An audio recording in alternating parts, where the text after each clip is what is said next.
Good evening. I have a journal. It's called Ride the Wild Seas, and I wrote it on March 16th, 2010. It was the first one from that day at 5:13 a.m. and the Mayan day energy was 7 water, sometimes called offering. It is a good day awakening.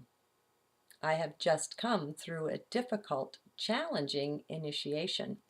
It feels good simply to be on the other side of it. We all have our own personal dragons, demons, challenges. Whatever pulls our strings or rings our chimes will change at certain times and places. We may be fine in one area, but shaky in another. We may do well at certain times, but not in others. Overall, however, for the vital active essence or soul, there is growth. It could not be otherwise, for the only constant is change, as has been well and often said. We are that change. If we are growing, if things seem unsteady around us, within us at times, or even often, we can be assured that we are not stagnant. Perhaps we are but in that stream, that changing flow that is growth. How to tell? How do I tell if the seeming chaos that breaks out around, and sometimes even within me, is but chaos, or is it growth? Good question. Overall, chances are very good it is growth. How we respond is the key. One thing is certain, it is an opportunity for growth. Choices, choices. Sometimes we get lost in the midst, or so it seems. Sometimes it is life inviting us to redefine, to take another look at what is the self.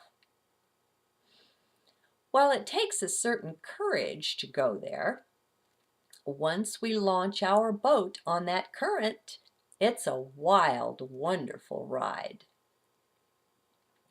And there's the challenge.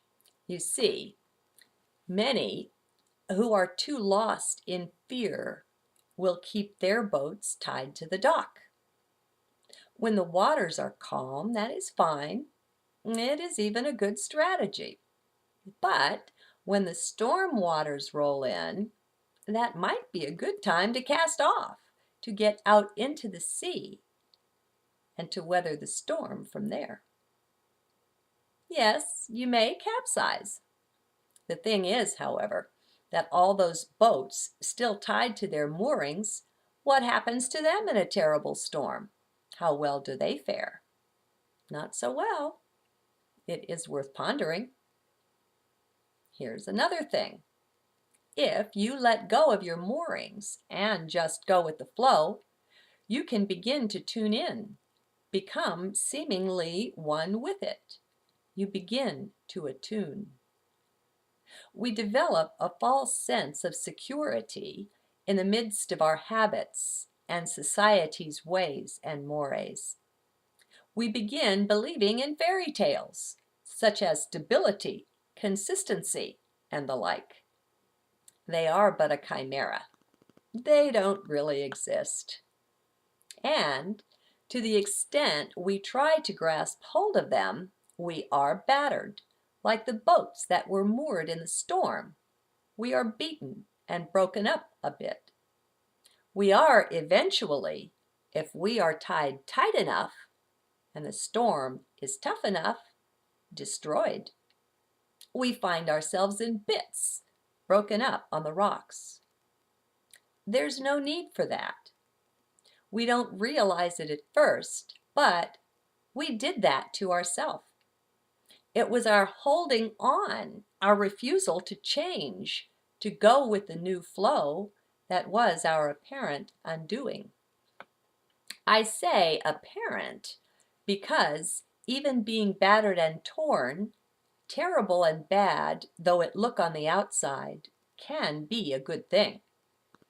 At some level, the soul volunteers for these things. And for some people, this is just what was needed to break them away from their old patterns. Either the patterns break or they do. It is not a bad thing. Until we can get away from defining ourselves, identifying ourselves with the outer manifestation, with the body, the mind, the possessions and such, we are in for rough seas. For those are the things that can be battered and torn and taken away from us. We are not that. We are none of it. But when will we see? When will we realize that our own happiness lies in our hands? No, it is not that we can stop the storms from coming. That is the joke that so many chase when they seek to control life. Though theoretically possible, and though technologically even done these days, there is a terrible price to be paid, for it is unnatural. We have distanced ourselves so far from nature in our supposed modern age that we no longer heed her warnings, hear her messages. We have grown quite out of touch too with our inner self, our inner nature. But it's not too late. At some point it will be. For the material man, for bodies, they come and they go. Everything physical is transitory, is temporary. It begins dying as soon as it's born. It's inevitable. But that's not us. We're not that. We are eternal. That's what comes of ceasing to identify with the transitory, the ephemeral things. We can awaken to the real you, the real me. Oh, it's not easily done. No boat that refuses to leave its moorings is going on this trip. Sometimes the seas are wild ones, rampaging and high. But oh, what a trip! Did you know it is designed especially for you? Do you realize that you are no piece of flotsam and jetsam carried in on the tide, but a real man, a real woman, a real child of eternity? Nothing the storm can destroy is the real you. You are quite indestructible. That is the secret, the magic ingredient in this peace that I bring, the joy that rides in on the song that I sing. To take the wild ride, may I suggest that we begin by entering the heart? Thank you.